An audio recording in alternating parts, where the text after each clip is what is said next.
David was bitten by a snake. When he returned home, he suddenly noticed that his bitten hand was swelling. He soon fell into a deep sleep. Strangely, when he woke up, the wound on his hand had mysteriously healed.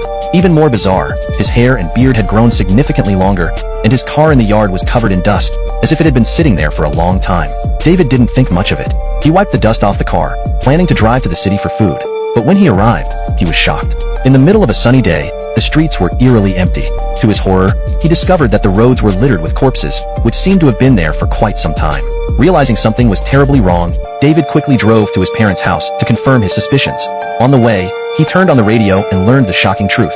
After being bitten by the snake, he had been in a coma for 30 days. During this time, a deadly virus had broken out in the city.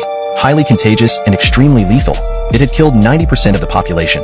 David was devastated, but determined to check on his parents. When he arrived home, the sight of rotting, moldy food sent a chill down his spine. His worst fears were confirmed when he opened his parents' bedroom door. His father had become a cold corpse, and his mother lay lifeless on the floor.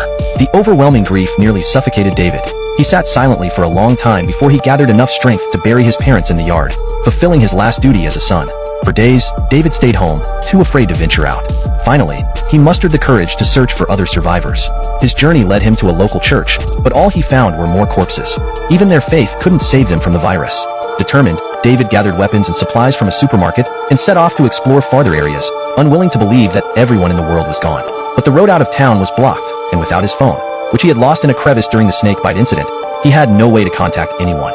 Wake the fuck up! Frustrated and desperate, he returned to the city center. As night fell, David noticed lights glowing in the distance, sparking hope.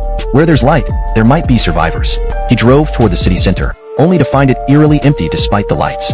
Seeking shelter from the cold, he entered a massive shopping mall. Inside, there were no people, only emotionless machines continuing their operations. His hope waned again.